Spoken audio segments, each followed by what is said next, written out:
Hello there, and welcome to another edition of Sea of Tranquility's Rant series. I am your host, Pete Pardo, publisher and CEO of Sea of Tranquility. Today is Wednesday, May the 31st. Today we're going to talk about a band that's been around for a long time, and now due to all sorts of bickering and infighting and all sorts of nonsense, we've got two entities of this particular band. Of course, I'm talking about progressive rock legends. Yes, you know, we've seen in the main Yes band for many years. There have been a lot of personnel changes over the years. We know that Jon Anderson was, I guess, removed from the band a number of years ago. He had some ailments that forced him to unfortunately not be able to tour. And Steve Howe and Chris Squire and the rest of the band decided to move on without him. It's like, well, if you can't tour, we're not waiting around. And basically replaced him with a new vocalist. At the time, it was Benoit David, a Canadian vocalist.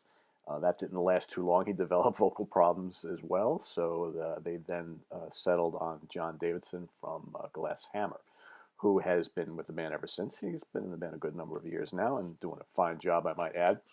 So, while this is all going on, if you're someone who's seen Yes over the last bunch of years, we basically got the lineup of Steve Howe and Davidson and drawing a blank, Alan White on drums, and on keyboards, Jeff Downs, also with Asia. And as we know, unfortunately, Chris Squire passed away a few years ago and has been replaced by Billy Sherwood, okay, in recent years. So, I had the pleasure of catching. I mean, I've seen Yes numerous times, but I did get to catch them at Radio City Music Hall not too long before Chris Squire passed away a couple of years back. And not a bad performance, but a couple things kind of stuck out at me.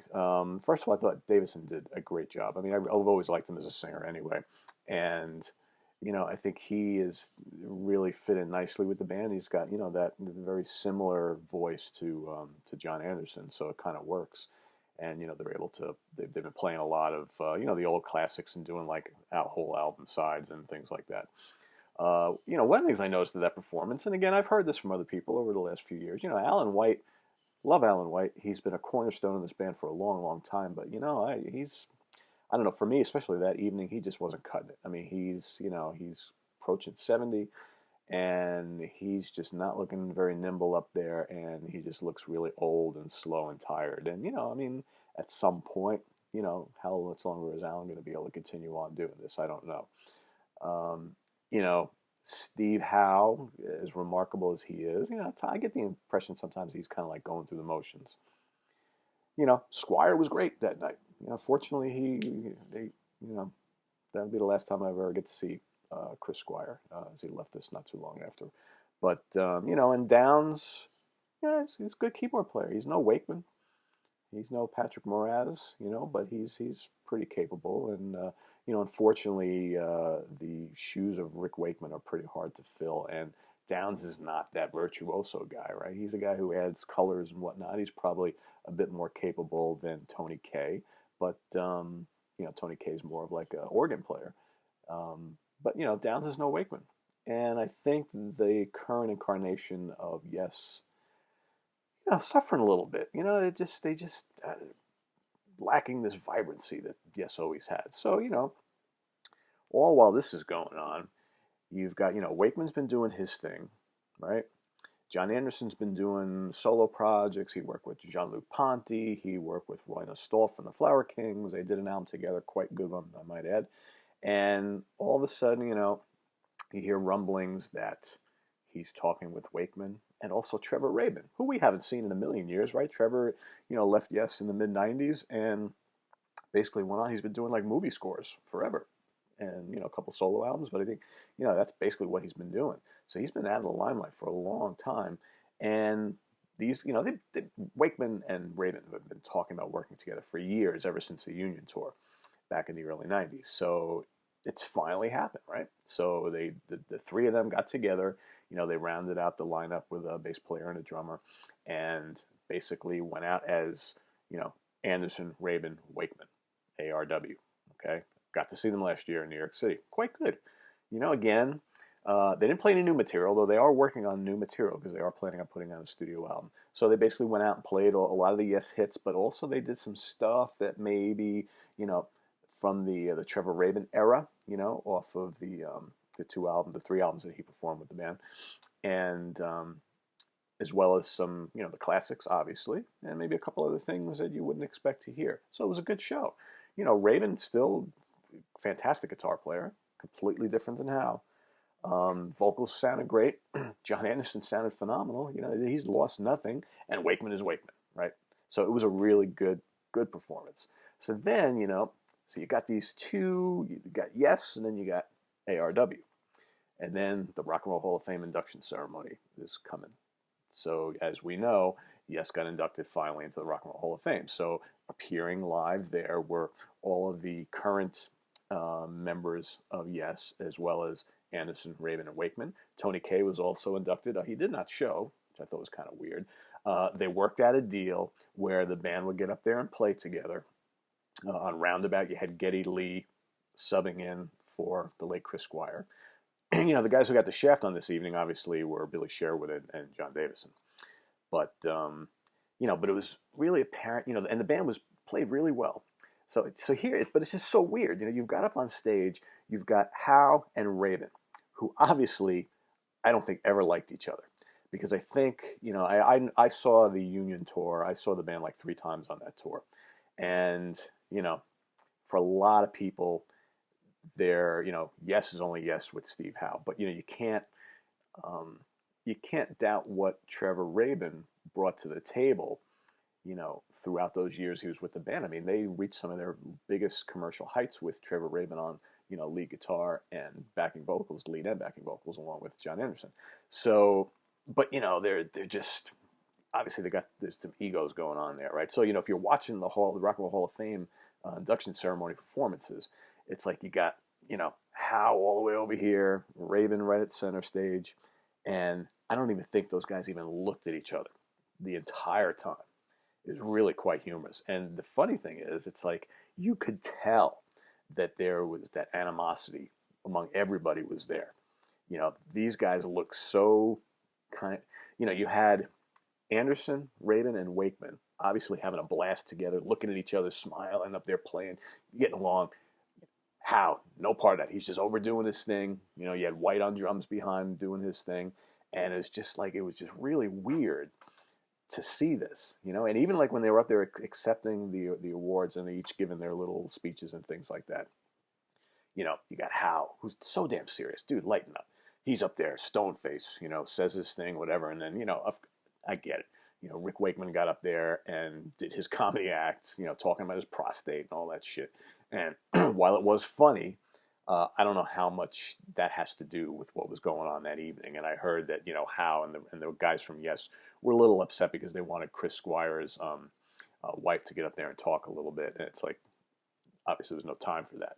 But, you just to see the two camps, and Bill Bruford was there.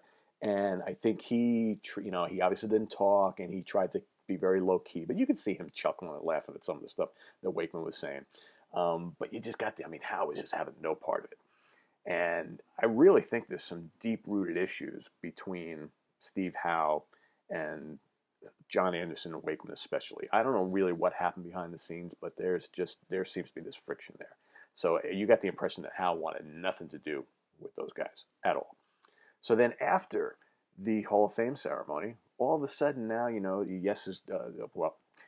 Anderson, Rabin, and Wakeman are planning another tour this year, and now they're going out as Yes featuring Jon Anderson, Trevor Rabin, Rick Wakeman. So now you got these two factions, both calling each other Yes. One is just Yes, and the other is Yes featuring blah, blah, blah. Okay? Kind of ridiculous. Now, I know, part of me thinks that Trevor Rabin is going to ride this out for a little bit, and then he's going to go back to doing what he's going to do. And eventually, we might see Anderson and Wakeman back in the band. I don't know. It's like the one thing I took from seeing Anderson, Rabin, and Wakeman last year is there seemed to be this vitality there that, in my opinion, is missing from the current lineup of Yes.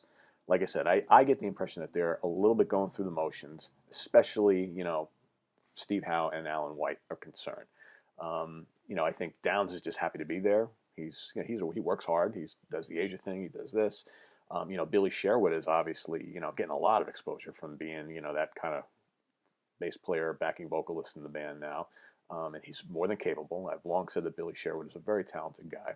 Jon Davison, too, doing a fine job. He's probably having the time of his life. But the other guys I'm not so sure about.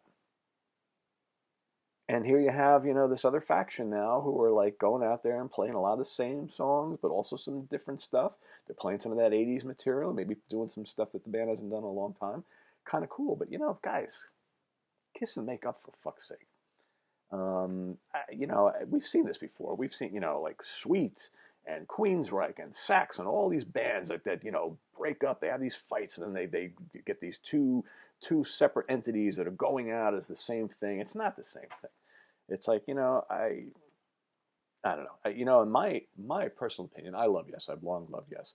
I really don't have a hell of a lot of interest in going out and seeing Yes playing the same 10, 12 songs tour after tour after tour after tour, which is kind of what they've been doing for the last couple of decades, right?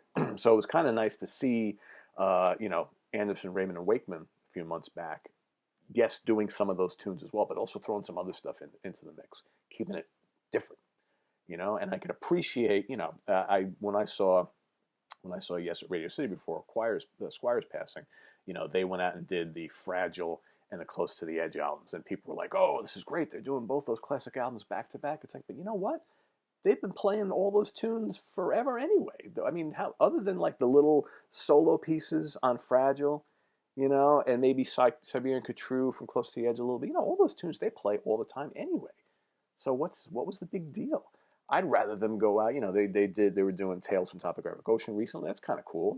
It's a bit overblown. Not one of my favorite Yes albums, but still pretty cool. I'd like to hear them go out and do the Yes album. I'd like to hear them go out and do the entire Going for the One. Shit, I'd love to hear them do the entire Relayer album. That, to me, would be Yes making a statement and going out and doing something really, really cool. Maybe you'd have to unearth Patrick Moraz for that tour, right? Because, his unmistakable sound is all over that album. But Relayer is a pretty complex album. I don't know if Yes have it in them to do that anymore. That's some pretty wild stuff. That was kind of Yes doing their like jazz fusion thing. It's like, Yes meets Mahavishnu Orchestra meets Return to Forever. One of a kind album, and a big favorite of mine. So, but I don't know what does the future hold. Are they going to continue with this two faction thing forever? Maybe, who knows. I tell you one thing, Jon Anderson can still sing very good. And, it wouldn't surprise me if they ever put their differences aside that he'll just slot right back into the band. I think Wakeman's going to do this till he gets, tired of it. That's just Wakeman. He comes and goes as he pleases. And, Rabin's got a lot of other things going on. So it's like Rabin doesn't need this. I'm sure he's having a blast doing it, kind of revisiting his past a little bit. But my guess is somewhere down the road over the next couple of years, they'll release a new album, they'll do a couple tours, and then maybe Anderson will go back to Yes. They'll kiss and make up for a while. Who the hell knows? But, for now, it's a bit confusing. It's a little ridiculous. And, there's probably a lot of fans who will go see both. There's some that might prefer one over the other. I think a lot of hardcore fans have that deep affection for Jon Anderson and Rick Wakeman. So, do you prefer that over going to see Howe? Because, like I said before, I don't think Alan White's cutting it anymore, in my opinion. He's a fine gentleman. Has been a great drummer all his life. Might be time to, retire those sticks, my friend. I don't know. And like I said, Hal needs to lighten up a little bit. He's just too damn serious. And, can he carry that band? It's debatable. Whereas in this new faction of Yes, you've got three guys who are just real standouts. So, I don't know. But anyway, it's just my opinions. They don't mean a hill of beans to anybody but me.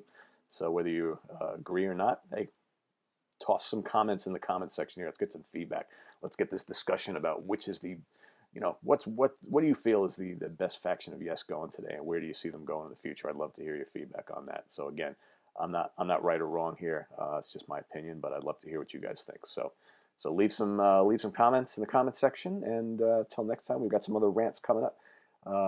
We got a couple of suggestions from our loyal readers about stuff that I can sit and pontificate about, and I plan on doing that in the days and weeks to come. So till next time, this is Pete Pardo from Sea of Tranquility. Visit us on the web at www.seaoftranquility.org. We're here on YouTube, we're on Facebook, we're on Twitter, we're all over the place, bringing you the best in progressive rock, all forms of heavy metal, jazz, fusion, classic rock, hard rock. We do it all. Till then, take care. See you next time.